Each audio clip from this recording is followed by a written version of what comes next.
Several writers of popular books, for example Randy Alcorn, tell us that the Bible describes heaven in the book of Revelation, chapters 21 and 22. In these chapters, John, the author, tells us that he saw a new heaven and a new earth, for the first heaven and earth were passed away, and there was no more sea. The Greek word for heaven used in this passage is uranos, whose primary meaning is sky or the air. The writers of the Bible did seem to think that the sky is the place where God lived, but they likely did not have a concept of heaven as a place where some people go after they die. Reading these passages, sky makes more sense. This new sky and earth replaced the original sky and earth, and the sea is nowhere to be found. Instead, something separate from the sky, the holy city, New Jerusalem, comes from God out of heaven, or the sky. In other words, this city is separate from heaven. It comes down out of heaven. Even if we think of heaven as a place where people go after they die, this New Jerusalem comes down out of it. We have no indication that this New Jerusalem is the same thing as heaven. The Bible doesn't say that. Instead, the book of Revelation says that the new city is a tabernacle of God. It's a place where people can worship God.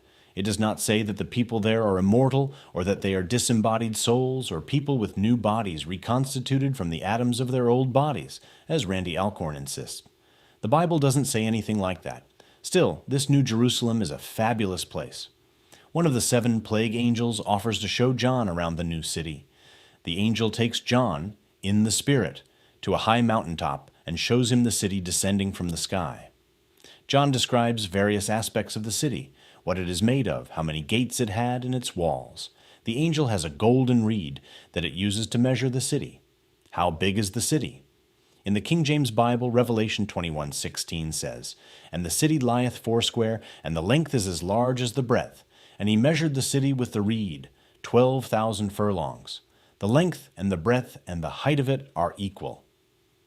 The King James Bible describes the city as foursquare, which, when applied to architecture, usually means that it had 4 equal sides and 4 right angles. The original Greek word here is tetragonos, which just means square. How big is that exactly? The King James Bible's furlong is a well-known unit of measure, equivalent to 1/8 of a mile in US or imperial units. However, the original Greek says that the city measured 12,000 stadia on one side. How big is one ancient Greek stadion? It's 600 ancient Greek feet. However, the size of a Greek foot varied by region, so we don't actually know, but we think that one stadion was equivalent to between 177 to 192 meters. Let's do the math. The city of New Jerusalem was between 2,124 and 2,304 kilometers on each side and had the same height. So it's between about 1,320 to 1,430 US miles on one side. It's bigger than Texas, and not quite as big as India, and the same height. It's not as big as a planet, but if the New Jerusalem were a moon in our solar system, it would be the 8th largest moon, smaller than Ganymede, Titan, Callisto, Io, our own moon, Europa, and Triton. The next largest moon is Titania. Astronomers observe that celestial bodies like moons have something called the potato radius. That is, if an object has a radius less than the potato radius, it can maintain an oblong, irregular shape like a potato. Above this radius, gravity takes over.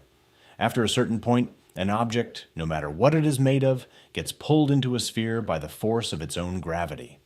The potato radius varies depending on the material, so for rocky bodies the radius is approximately 300 kilometers. For icy bodies the radius is about 200 kilometers. It's a rough estimate, but the New Jerusalem, with half a side measuring between 1,062 and 1,153 kilometers, would most likely collapse into a sphere under the weight of its own gravity. It can't be square. If the New Jerusalem was a cube and it collapsed into a sphere, given the same volume of material, its diameter would be between 2,635 and 2,859 kilometers. That would make it about the same size as Neptune's moon Triton, but it would be a solid sphere of rock. It would not be a city that anyone could live inside of. I know what you're thinking. How big is the Death Star from Star Wars? That's no moon. It's a space station. It's too big to be a space station. I have a very bad feeling about this. The original Death Star was supposed to have a diameter of 160 kilometers. It's not even close to what we are talking about.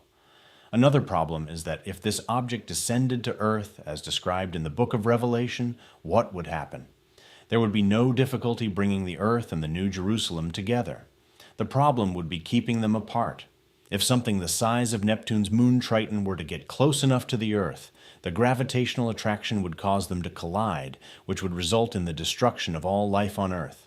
But Christians say that God can do any crazy, ridiculous thing that they can imagine.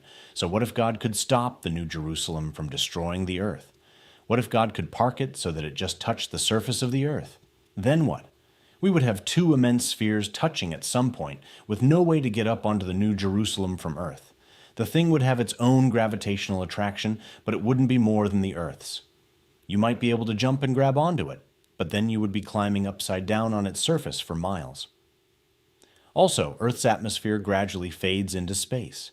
Mount Everest is only about 8.85 kilometers above sea level. Commercial airplanes don't fly higher than about 12.5 to 13.7 kilometers above sea level. The International Space Station orbits at about 400 kilometers above Earth. The New Jerusalem could not be enveloped by Earth's atmosphere. No one could live there. We might like to say that the size is just an exaggeration, but we are sure that the New Jerusalem measured 1,200 stadia on a side because a plague angel measured it with a golden reed. I wouldn't argue with a plague angel. Would you? If it's an exaggeration, then the Bible isn't literally true. Draw your own conclusions. Do the math. If you look at how big that thing actually is, you quickly discover that it can't be real. What does that mean? You're going to have to figure that out for yourself.